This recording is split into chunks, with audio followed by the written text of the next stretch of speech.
तेरी हवेली, लेकिन मेरे छप्पर से कीमती नहीं है। का तेरी हवेली की शान व शौकत तेरे नौकरों से है और मेरी हवेली की शान व शौकत मेरे बुजुर्गों की यादों से है। ये छप्पर मेरे अजदाद का बनाया हुआ है, ये दीवारें मेरे बाप दादा के हाथ की हैं। मैं इन्हें देखती हूँ कलेजा ठंडा रहता है। इस छप्पर में लेटती हूँ तो लगता है अपने आबा व अजदाद के दामन के साए तले लेटी हूँ। मैं इन दीवारों की आड़ में रहती हूँ तो लगता है आज भी मेरे असलाफ मेरी गैरत की हदों पर पहरे लगा रखे हैं। का मैं इन दीवारों को नहीं छोड़ सकती हूँ। चाह अगर तुझे इतना की प्यार है तो अपना महल कहीं और लेकर के चला जा। ये बात बूढ़ी ने कही और रहना शुरू कर दिया। बादशाह ने खादिमों से कहा कि हिसाब लगाए रहना, कभी तो बूढ़ी निकल के जाएगी। कहा जैसे कि निकल के जाए फौरन इसकी छप्पर को तोड़ो, एकदम से दीवार सीधी कर दी जाए। इत्तेफाक से बूढ़ी को कहीं जाना पड़ा, वो अपना छप्पर छोड़ के गई। शाम तक वापस आई, क्या देखती है कि जहां उसका छप्पर था आज वहां बादशाह के महल की दीवार खड़ी है। अकड़ किसी को नहीं दिखानी है, मालिक सिर्फ मालिक सबक भूले तो नहीं है ना, मालिक सिर्फ सारे बोले मालिक सिर्फ अल्लाह है। और ताकतवर लोगों से खास करके कहूंगा, मौलाए कायनात ने फरमाया था ताकतवर से डरना या ना डरना, लेकिन कमजोर से हमेशा डरते रहना। ये हजरत अली ने फरमाया था ताकतवर से डरना या ना डरना, लेकिन कमजोर से हमेशा डरना। किसी ने कहा था अमीरुल मोमिनीन कमजोर से क्या डरना है, डर तो ताकतवर का होता है। फरमाया ना, जो अली देख रहा है वो तुम नहीं देख रहे हो। कहा क्या? फरमाया जब तुम ताकतवर पे सितम करोगे तो वो ताकत रखता है तुमसे बदला लेने की, और जब वो बदला लेगा तो अपनी हैसियत से लेगा, छूट जाओगे। लेकिन जब कमजोर पे सितम करोगे ना तो वो सितम के बाद आसमान की तरफ देखेगा, वो जानता है कि रब के सिवा मेरा कोई नहीं है। फरमाया जब रब बदला लेने पे आता है तो कोई बचाने वाला नसीब नहीं होता है। जब रब बदला लेने पे आता है तो कोई बचाने वाला नहीं होता है। और याद रखना, किसी को वक्तन दबा देना, वक्तन खत्म कर देना, ये हार जीत के फैसले नहीं होते। हार जीत के फैसले सदियों के बाद होते हैं। ये सबक हमें करबला पढ़ा रही है, करबला पढ़ा रखी है। जिन्होंने नेज़ों पे सर उठाए थे वो ये सोच रखे थे कि हम जीत के आ रहे हैं, लेकिन जो कट गए थे उन्होंने बताया था कि तज़किरा क़यामत तक काटने वालों का नहीं कटने वालों का होता रहे। वाह वाह वाह वाह, सुभान अल्लाह सुभान अल्लाह, जिंदाबाद। वक्ती तौर पे अगर आप किसी गरीब को दबा देते हैं, किसी कमजोर को दबा देते हैं तो आप जीते नहीं, आप जीते नहीं हैं। ये फैसले तो सदियां करेंगी कि हार किसकी है और जीत। चलो आगे ना थके हुआ, अभी तो ठंड काफी हो रही है, मुझे भी एहसास है इस चीज का, है ना। बस आखिरी बात मुझे याद आ गई, बादशाह महल खड़ा था, उसका महल, बादशाह का महल। लेकिन इत्तेफाक ये था कि महल के एक कोने में एक गरीब औरत का झोंपड़ा था। दीवार थोड़ी सी टेढ़ी हो रही थी, दीवार थोड़ी सी, सुन रहे हैं आप लोग, सो रहे हैं आप लोग, अच्छा समझ रहे हैं, कहते हैं जरा या रसूल अल्लाह। बस बहुत संजीदगी से बात समझने की कोशिश करें। थोड़ा सा दीवार टेढ़ी थी। बादशाह ने कहा कि अम्मा से जाके कहो कि ये अपना झोंपड़ा उठाए, मेरी सल्तनत बहुत बड़ी है, जहां चाहे वहां जाके बस जाए। लेकिन बड़े बूढ़े होते, नौजवानों ये बात तुम्हारे लिए कह रहा हूं। अम्मा ने कहा कि मेरी जिंदगी कितने दिन की रह गई है। बादशाह से कहते ना कुछ दिन की जिंदगी है, मैं मर जाऊं तो अपनी दीवार सीधी कर ले।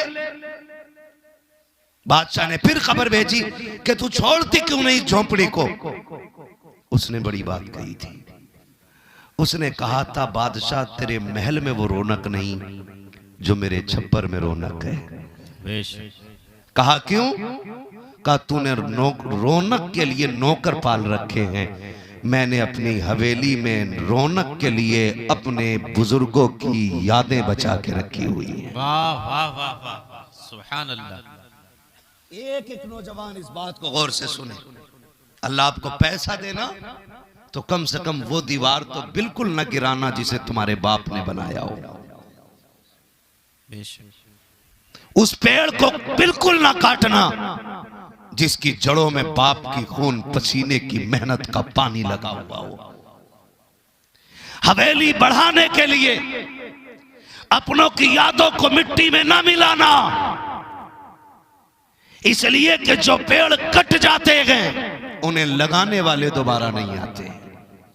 वो कहा था ना किसी ने, पेड़ उम्मीद का ये सोच के काटा ना गया, फल ना पाएंगे इस पे तो हवा ही देगा। लालच में कभी अपनों की यादें मत मिटाना। बूढ़ी ने क्या कहा? आज जरा सा पैसा आ जाए ना, कह रहे अब्बा मैं नक्शा बनवा के लाया हूं लखनऊ से, ये जरा तोड़ो तो ये बड़ी पुरानी किवाड़ हो गई, 300 साल पुरानी लकड़ी लगा रखी है तुमने, अभी भी ये ठनियां पड़ी हैं। तू नहीं जानता है, बना हवेली, बना महल 10 करोड़ का। खुदा की कसम, जो बुजुर्गों की यादगार में ठंडक मिलती है ना, वो करोड़ों की बनी हुई इबारतों में सुकून नहीं मिला करता है। आपके पास पैसा है, आप चाहते कि आप आलीशान बिल्डिंगों में रखें तो आप जमीन खरीदें, दूसरी बना लें। बुजुर्गों की याद के साथ छेड़छाड़ ना करें, क्योंकि टूटे दिलों को सिर्फ बुजुर्गों की यादें सहारा देती है। ये याद रखिए। बूढ़ी ने कहा नहीं, होगा तेरा महल, होगी तेरी हवेली, लेकिन मेरे छप्पर से कीमती नहीं है। का तेरी हवेली की शान शौकत तेरे नौकरों से है और मेरी हवेली की शान शौकत मेरे बुजुर्गों की यादों से है। ये छप्पर मेरे अजदाद का बनाया हुआ है, ये दीवारें मेरे बाप दादा के हाथ की हैं। मैं इन्हें देखती हूँ कलेजा ठंडा रहता है। इस छप्पर में लेटती हूँ तो लगता है अपने आबा व अजदाद के दामन के साए तले लेटी हूँ। मैं इन दीवारों की आड़ में रहती हूँ तो लगता है आज भी मेरे असलाफ मेरी गैरत की हदों पर पहरे लगा रखे हैं। मैं इन दीवारों को नहीं छोड़ सकती हूँ। चाह अगर तुझे इतना की प्यार है तो अपना महल कहीं और लेकर के चला जा। ये बात बूढ़ी ने कही और रहना शुरू कर दिया। बादशाह ने खादिमों से कहा कि हिसाब लगाए रहना, कभी तो बूढ़ी निकल के जाएगी। कहा जैसे कि निकल के जाए फौरन इसकी छप्पर को तोड़ो, एकदम से दीवार सीधी कर दी जाए। इत्तेफाक से बूढ़ी को कहीं जाना पड़ा, वो अपना छप्पर छोड़ के गई। शाम तक वापस आई, क्या देखती है कि जहां उसका छप्पर था आज वहां बादशाह के महल की दीवार खड़ी है। बड़ी तेजी से बादशाह ने सारे मुलाजिम लगा करके एक ही दिन के अंदर दीवार सीधी करा दी। औरत ने आकर के देखा कि मेरा मकान नकी है, छप्पर कहीं चला गया है। उसने रो करके कहा हाय मेरी हवेली का क्या हुआ, मेरा छप्पर किधर गया। किसी ने कहा था अम्मा वो तो बादशाह ने तोड़वा दिया है, ये देख दीवार सीधी हो गई है। उसने रो के आसमान की तरफ देखा और एक भर के कहा था मेरे मालिक बता तो सकी, मैं तो घर से गायब थी मगर तू कहाँ था जब हवेली टूट रही थी, तब तू कहाँ था। या अल्लाह तू तो था ना, अगर था तो ये मेरा घर का हो गया है। उसने इतना कहा है, कहा मालिक मैं तो इंसाफ नहीं कर सकती लेकिन तू तो कर सकता है। जैसे इतना कहा है दुनिया ने देखा जो महल जमीन के ऊपर था अब वो महल जमीन के अंदर चला गया था। इसलिए मौलाए कायनात ने फरमाया था लोगों अमीर से डरना या न डरना, गरीब से हमेशा डरते रहना। अल्लाह हिदायत दे हमारे पंचों को। नुकसान भी गरीब का, दीवार भी गरीब की टूटी और पंचायत में माफी भी गरीब को मांगनी पड़ती है। हाँ पंच कह देते हैं अरे मुखिया तुम आओ तो हम देख लेंगे, और गरीब से कहे जैसे हम करें हाँ हाँ करता रहिए, सवाल ना करिए, कोई ना फैसला ही नहीं होगा। तू लड़ लेगा उनसे, एक मुकदमा कर दिया 10 साल जेल की चक्की पे स्वाद आ गया मुखिया। ऐसा डरा लेते पंच। सुनो, अगर अल्लाह ने किसी को फैसला करने की ताकत दी है ना, तो अल्लाह को हाजिर नाजिर जान के फैसला करना, क्योंकि तेरी तराजू में डंडी मारी जा सकती है।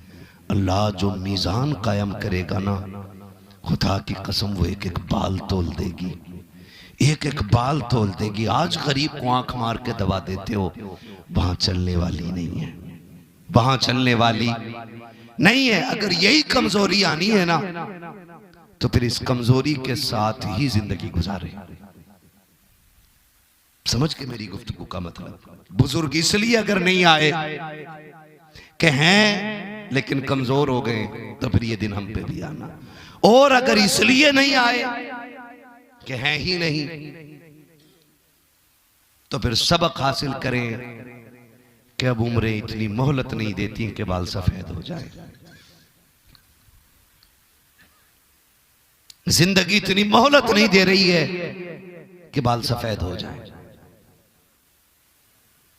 अब वो दौर नहीं है कि सफेदी तक इंतजार किया जाए, कभी मौत नहीं आनी है। अगर फिर भी ये गुमान रह जाए तो याद रखना, हुए नाम वर्बे निशान कैसे कैसे, जमी खा गई आसमां कैसे कैसे। बड़े बड़े चले गए, बड़े बड़े चले गए, कोई नहीं रहा। रुस्तम, दारा, बड़े बड़े सिकंदर जैसे आज मिट्टी के नीचे गल गए। इसलिए खुदा रहा, समझें अगर महफिल में बुजुर्ग इसलिए नहीं कि हैं ही नहीं, तब उम्रें कम हो रही हैं। पहले इक्का दुक्का कोई मरता था, अब तो होलसेल में मौतें हो रही हैं। एक एक गाड़ी पूरी की पूरी खत्म हो जाती है ना। पहले हादसे की कहीं कहीं से खबर आती है, अब तो ताज्जुब होता अगर किसी दिन खबर ना आए। अब ताज्जुब इस बात पे होता कि यार कोई आज एक्सीडेंट की खबर नहीं आई। इसलिए मैं नौजवानों से कहूंगा, अपने रिश्ते अल्लाह रसूल से मजबूत करें।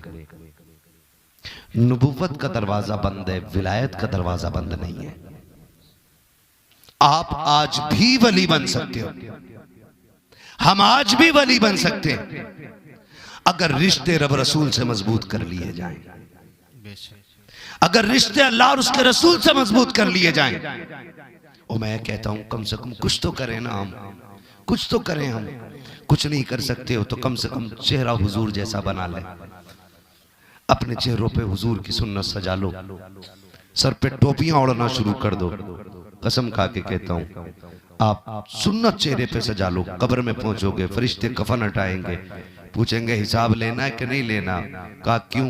कहा देखते नहीं हो चेहरे पे दाढ़ी सजा के आया हुआ है।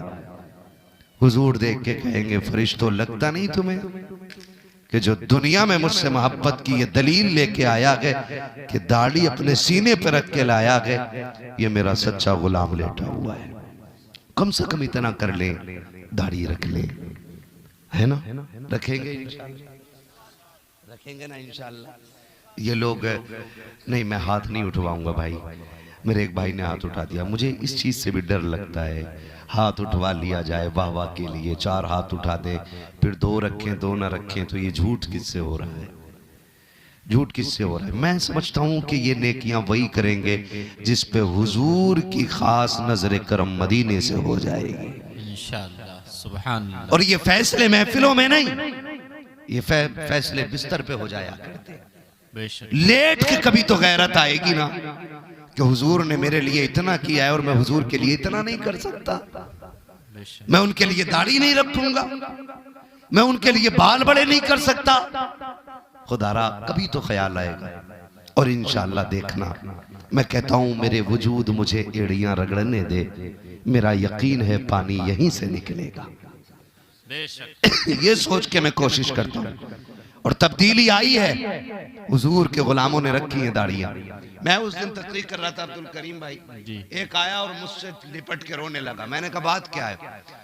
कहा 5 साल हो गए तेरी बात सुन के दाढ़ी रखी थी और तलाश थी कब तू मिलेगा, तेरी वजह से दाढ़ी रखी। मैंने कहा हट पगले, मेरी वजह से अगर सुधरते तो दुनिया सुधर गई होती। ये इंतखाब तो मुस्तफा का है कि उन्होंने तेरे चेहरे पे दाढ़ी पसंद फरमा ली है और तूने दाढ़ी रख ली है। बेशक। ये फैसले हुजूर करेंगे कि किससे कितना प्यार करते हैं वो। तो मैं हाथ नहीं उठवाऊंगा, कोशिश करेंगे ना इंशाअल्लाह, रखेंगे दाढ़ी इंशाअल्लाह। दूसरी बात क्या थी, हलाल खाएंगे इंशाअल्लाह, इंशाअल्लाह। किसी को सताएंगे नहीं इंशाअल्लाह, है ना। आखिरी बात तकरीर की, जी वली बनने का आसान तरीका है, माँ बाप से दुआएं ले लिया करो। बेशक। किससे? वली बनने का आसान तरीका, माँ बाप से दुआएं ले लिया करो। जब 12 साल की रत जगे, असरदार नहीं होते हैं, तब माँ के उठे हुए हाथ 12 साल की इबादत पे भारी पड़ जाया करते हैं। बेशक। सुभान अल्लाह, सुभान अल्लाह। लेंगे इंशाअल्लाह दुआएं इनसे, लेंगे दुआएं इनसे। कैसे लेंगे? खुद नया कंबल ओढ़ के अब्बा को फटा कंबल उड़ा के, खुद बंद कमरे में लेट के अब्बा को छप्पर में लेटा के, रजाई लाया, कह रहा मौलाना आग निकल जाए इसे ओढ़ के, और अब्बा की देखो ऐसे करके तो उसमें बादल नजर आ रहे हैं, उसमें जो रुई है ना वो सारी टूटी हुई है, चांद के पार दिखता है। बादलों के पार दिखाई देता उसमें चांद दिखाई देता है, ऐसे देखो ना सारी लाइट दिखाई देती है, और कहते हैं बड़ा करम है अल्लाह का। सुनो, अगर लायक बेटे हो तो नया कंबल बाप को दो, खुद पुराना कंबल ओढ़ो। माँ बाप नहीं लेंगे, मैं जानता हूं, वो कहेंगे अरे जाल अल्लाह तू ओढ़ ले, मेरे ताई यही रजाई काफी है। अभी 5 साल पुरानी तो है ना, बड़ी गरमाई आती है, उनके पैर पकड़ लेना, कहना अब्बा जब तुम जवान थे मैं कमजोर था, तुमने सदा नया पहनाया है, आज मैं जवान हूं तुम कमजोर हो गए हो, तो मैं तुम्हें आज के बाद नया पहनाया करूंगा। सुभान अल्लाह। करेंगे इंशाअल्लाह, वादा करते हैं इंशाअल्लाह, गारंटी के साथ कहता हूं। अगर सर्दी में उनके हाथ उठ गए तो जा, तकदीर बदलने में रात नहीं लगेगी, रात नहीं लगेगी। मना जाके बाप को, कहता मौलाना तुम्हें क्या पता मेरा अब्बा कितना खतरनाक है। क्यों भाई खतरनाक है तेरा अब्बा, तो तू जिंदा कैसे है? तेरा अब्बा खतरनाक होता तो तुझे बचपन में खा जाता, जिंदा कैसे भाई तू? कह रहा ना, जब भी देखते हैं गुस्से में ही देखते हैं, कभी मीठी बात नहीं करते। मैंने कहा सूरज कभी ठंडा नहीं होता है, सूरज कभी ठंडा नहीं होता। इतनी जोर से बोलो कि लगे कि आप सुन रहे हो। सूरज कभी ठंडा नहीं होता। भैया ये बुंदा तुम्हारे टोपे में कि कान में? टोपे में, टोपे में। अरे यार ये कान की तरफ रखे हुए थे, लग रहा था कान में है। इसे पीछे कर लो, शक होने लगता है ना आप है कि आपा है। कभी कभी समझ ही नहीं हो पाता है कि आ रहे हैं जा रहे हैं।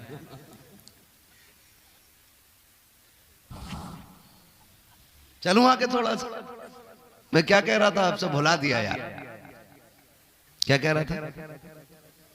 सूरज कभी, क्या बात है, अल्लाह सलामत रखे। बड़ी खुशी हुई, मुझे लगा कि सारे ही सुन रहे हैं। कभी नारों के चक्कर में तकरीर नहीं, मुकर्रिर को भी खा जाते हैं लोग जी। कि मौलाना कौन थे कि पता नहीं, मगर थे बड़ा धुआंधार। मगर शुक्र है कि आपको बातें याद है। सूरज कभी, ये इतनी अच्छी बात है सिर्फ सैयदों के कदमों के सदके में हो रही। अल्लाह करे कि ये हमारे लिए ज़ादे आखिरत बन जाए। आमीन। आमीन कह दो यार, जोर से कह दो आमीन। नाराज तो नहीं है ना? नहीं है ना नाराज? पीछे वाले भी नया कंबल लाएंगे इंशाअल्लाह। हाँ माशाअल्लाह, सबने हाथ उठा दिया। तवज्जो है सारे लोगों की। सूरज कभी ठंडा नहीं होता। अब्बा जब भी बोलते हैं कड़के ही बोलते। मैंने कहा सूरज जब भी निकलता गर्म होता है। मगर याद रख, गर्मी में कितनी देर बैठ लोगे सूरज में? सर्दी में तो बैठ ही लोगे, पता है। गर्मी में कितनी देर टिक जाओगे? 10 मिनट, 3 मिनट नमाज जनाजा में खड़ा नहीं हो पाता आदमी।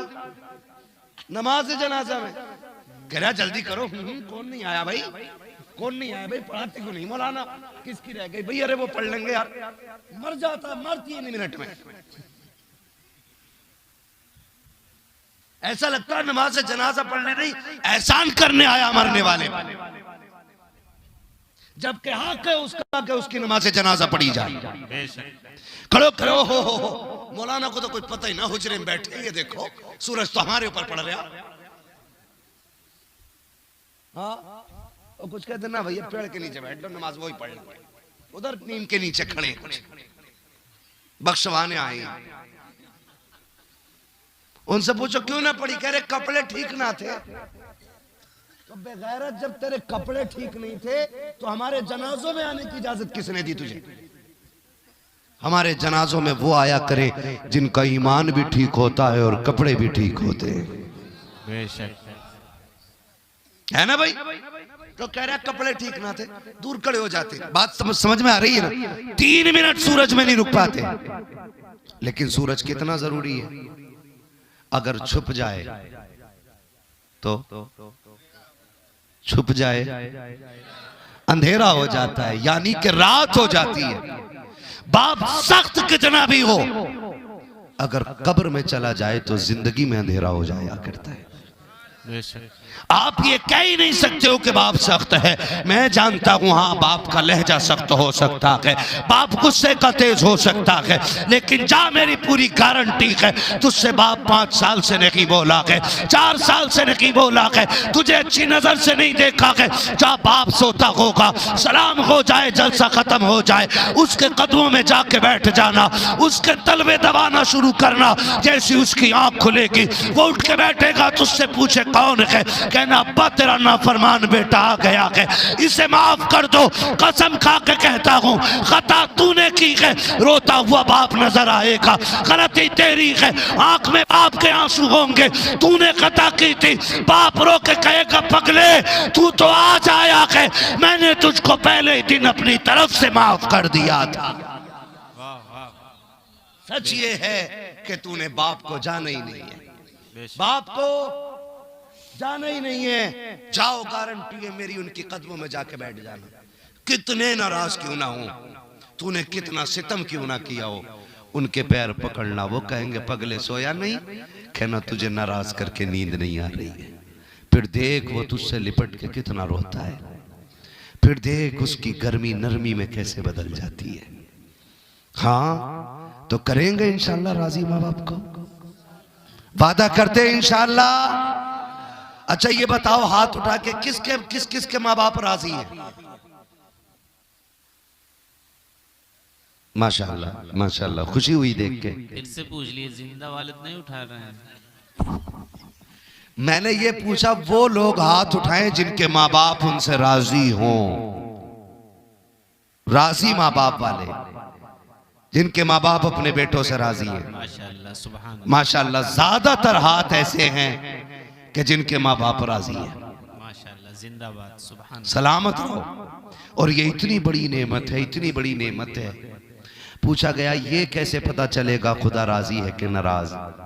फरमाया जवान उठ के सुबह बाप का चेहरा देखे, अगर उससे उसका बाप राजी है तो उससे उसका खुदाए पाक भी राजी है। बेशक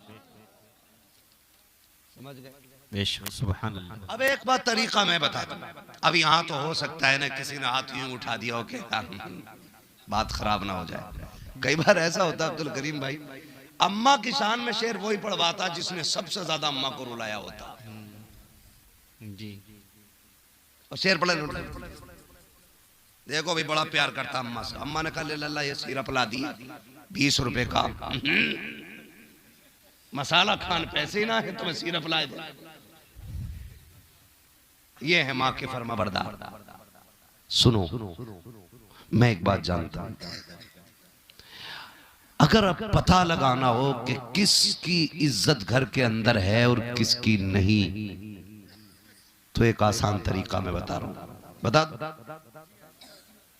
पूछ नहीं रहे कहीं मेरा ही भाव ना खुल जाए। माँ बाप से अगर आप पूछेंगे औलाद कैसी है, तो माँ बाप कहते हैं अल्लाह ने जैसे हमें औलाद दी ऐसी सबको दे। कैसी औलाद है?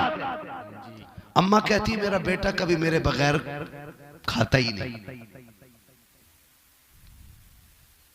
अब्बा से पूछो औलाद कैसी है, तो बाप कहता मौलाना क्या बताऊं, मेरा बेटा ईद के कपड़े उस वक्त तक नहीं लाया जब तक मेरे कपड़े नहीं खरीदवा दिए थे।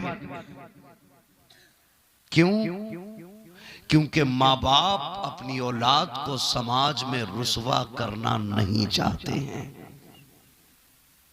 और औलाद ये समझती है कि हमारे माँ बाप को हमसे कोई तकलीफ नहीं है।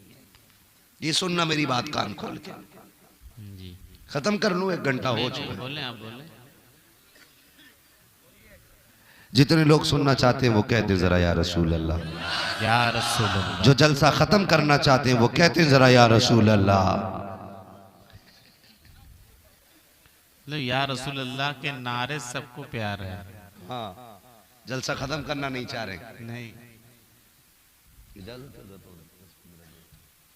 बहुत बड़े बड़े लोग, जिम्मेदार लोग होते हैं, ये डर रहता है कि इतने बड़े लोगों का वक्त हम जाया ना कर दें, क्योंकि हमें सिर्फ तक़ी का काम है और सफ़र का काम है। इन बड़े लोगों को बहुत सारे काम होते हैं, किसी को मस्जिद, किसी को मदरसा, किसी को मुसल्ला, किसी को मुक्तदी, किसी को इक़्तिदा, ये सारी चीज़ें संभालनी होती हैं। और जनाब मौलाना अब्दुल करीम साहब तो इतना मसरूफ़ शख्स को कहा जाता है कि जिसको आधा हिंदुस्तान संभालना रहता है। हाँ, रोज़ इतने बहुत से तावीज़ लिखने और बोतलों में पढ़ने। हाँ, जिसे थाली बैठा ना मजार पे खड़े लाओ पानी फुकवा लो, पानी वही फुकवाया करो जिसे तकलीफ हो। ये भी मसला है, खैर उधर नहीं जाना है, वक्त लगेगा। मैं बस चंद बातें कहना चाहता हूं। माँ बाप कभी औलाद की रुसवाई गवारा नहीं करते। मैं ऐसे बापों को जानता हूं, ऐसे बापों को जानता हूं कि जो जेब में बिस्किट का पैकेट रख के टहलते थे और भूखे वक्त में खा लेते थे और कहते थे अल्लाह ने जैसा बेटा मुझे दिया ना ऐसा सबको दे, जबकि बेटा एक रोटी नहीं देता उन्हें,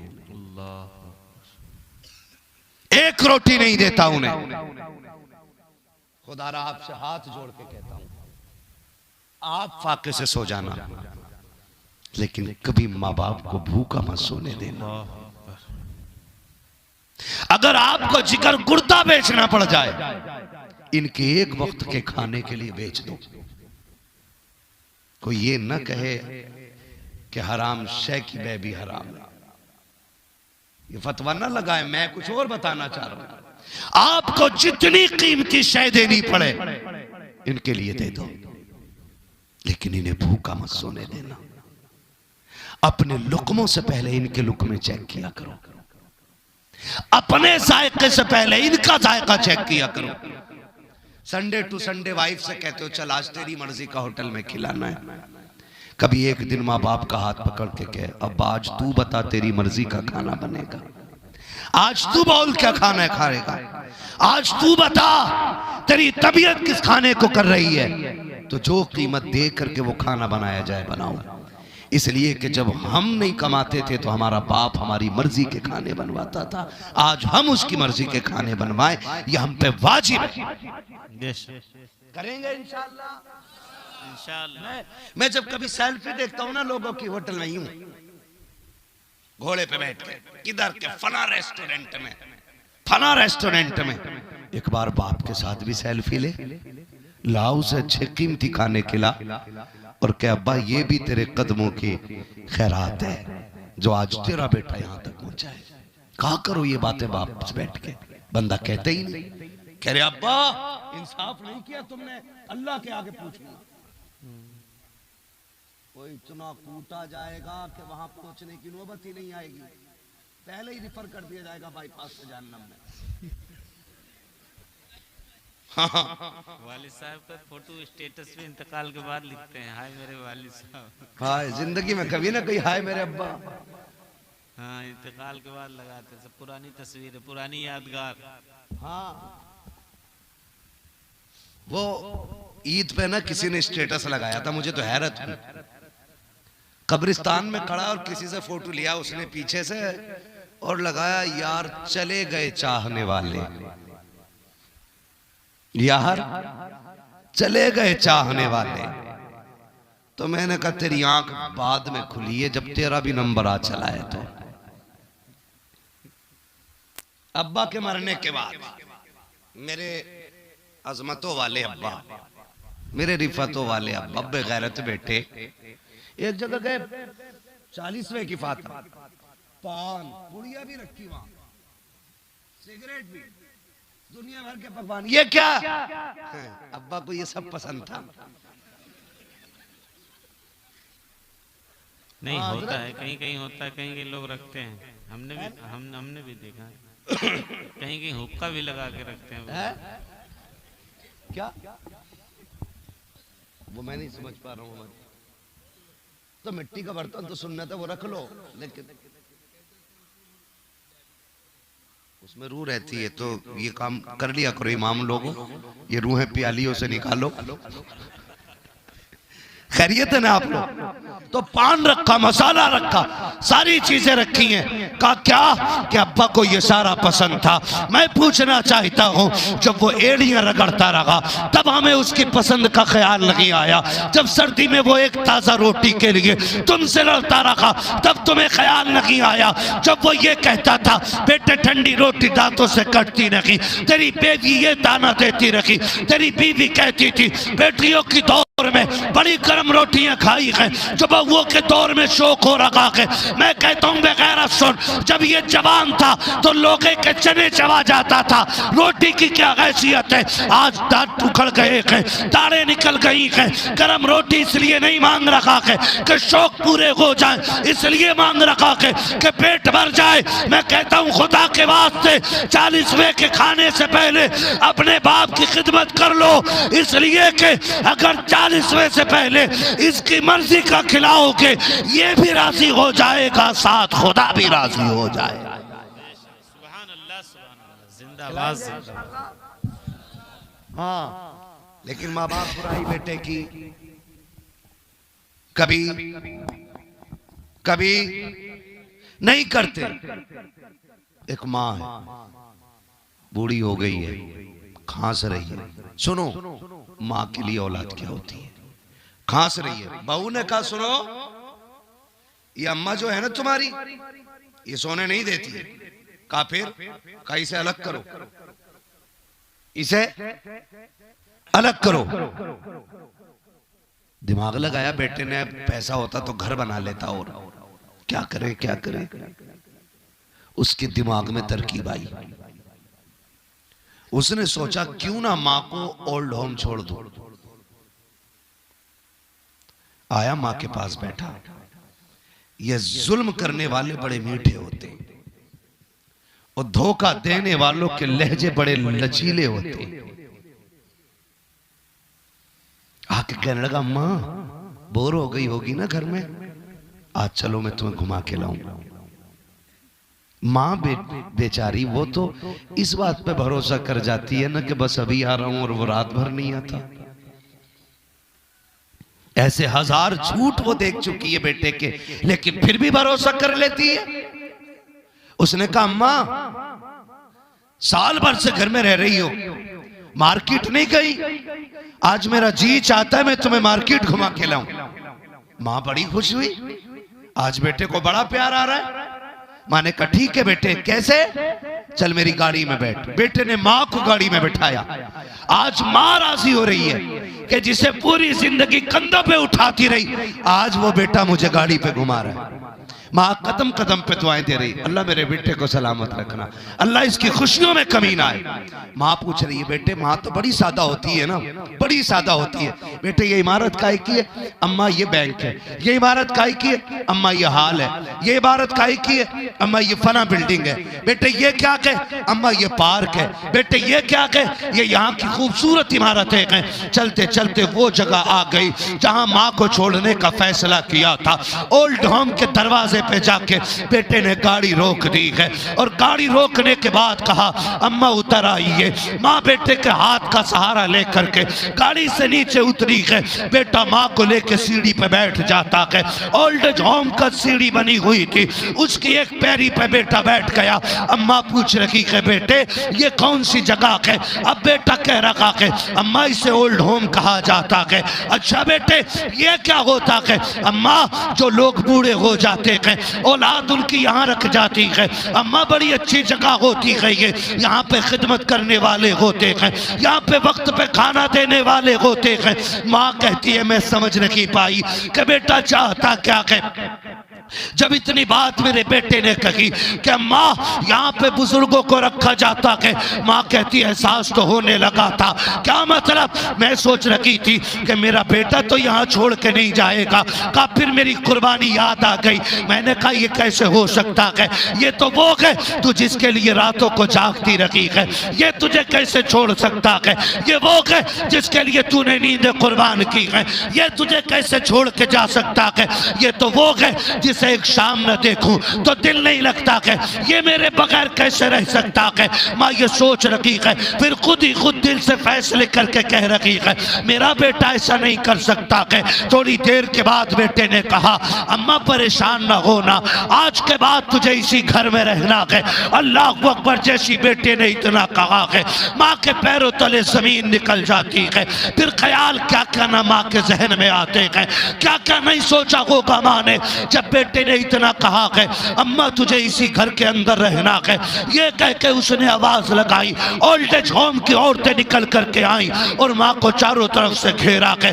अब बेटा गैरत की वजह से माँ को छोड़ के जाने लगा है। माँ चाहती थी आज इससे दूध का हिसाब ले लिया जाए, माँ तो चाहती थी आज इससे रज्जगों का हिसाब ले लूं, माँ तो ये चाहती थी आज इसके लिए कुर्बान की गई नींदों का हिसाब ले लूं। लेकिन माँ तो माँ होती है, अपनी जान देकर भी औलाद की खुशी चाहती है। माँ ने खुद को संभाला है, बेटे को जैसे आया था वैसे जाना दिया। बेटा तो चला जाता है। ओल्ड एज होम की औरतों ने आकर के अम्मा को घेर लिया है। अम्मा बता क्या नाम है तेरा, कहाँ की रहने वाली है? माँ ने नाम बताया, पता बताया, एड्रेस बताया। उसके बाद पूछा बताओ कोई तुम्हारा वारिस है कि नहीं? माँ ने कहा एक बेटा है मेरा। अब औरतों ने कहा है कि उसका नाम बता दो। अम्मा नाम नहीं बता रही है। औरतों ने कहा माँ नाम क्यों नहीं बताती है, नाम क्यों नहीं बताती है? तेरे बेटे का नाम क्या है? माँ ने कहा नाम नहीं बता सकती। किसी ने, एक औरत ने आवाज दे के कहा इसका बेटा इतना बेगैरत है, इसे छोड़ के गया है, इसलिए माँ गुस्से में अपने बेटे का नाम नहीं ले रखी है। जब माँ के सामने उस बेटे को बेगैरत कहा गया, माँ ने बुढ़ापे की सारी ताकत इकट्ठा की है। खुद को संभालते हुए चीख करके कहा था खबरदार मेरे बेटे के खिलाफ एक लफ्ज ना बोलना, कोई जुमला मेरे बेटे के खिलाफ ना बोलना। कहा फिर नाम क्यों नहीं बताती है? कहा सुनो मैं अपने बेटे से नाराज नहीं हूँ, मैं अपने बेटे से खफा नहीं हूँ। कभी नाम क्यों नहीं लेती? का वजह ये है मेरा बेटा इज्जतदार शहरी है, मेरे बेटे को पूरा शहर जानता है। अगर मैं नाम ले लूंगी मेरा बेटा रुसवा हो जाएगा, लोग गालियां देंगे मेरे बेटे को। कहा फिर अब भी नहीं माफ करेगी, अब भी नहीं नाम लेगी, वो तेरा बेटा तो थे तुझे यहाँ छोड़ के चला गया है। तब माँ ने कहा था चुप हो जाओ, ये मेरा और मेरे बेटे का मामला है, जो उसने किया है वो उसका किरदार है और जो मैं कर रही हूँ ये एक माँ का किरदार।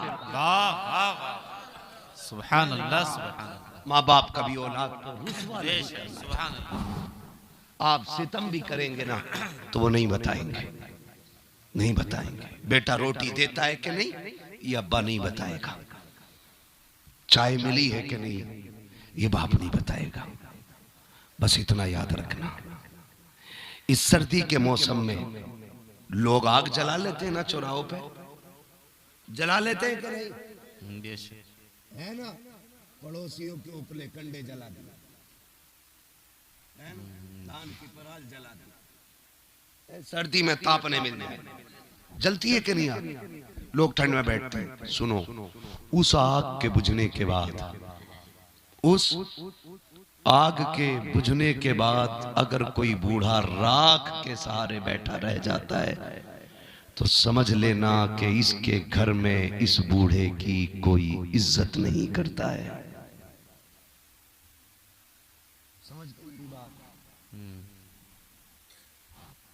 गर्मी में अगर कोई बूढ़ा मस्जिद में पंखा चला के सो रहा है तो समझ लेना इसके बेटे इसकी इज्जत नहीं करते। बेशक। दोपहरी में अगर कोई बूढ़ा किसी के दरख्त के नीचे वक्त काट रहा है तो समझ लेना कि ये घर वालों पे बोझ हो गया है।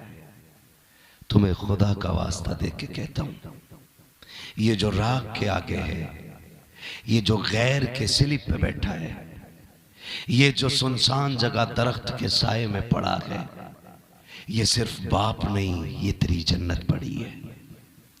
अपनी जन्नत को गलियों में धक्के खाने ना दो, अपनी जन्नत को रोडों पे रुसवा ना करो, अपनी जन्नत को दौलत से ज्यादा संभाल के रखो।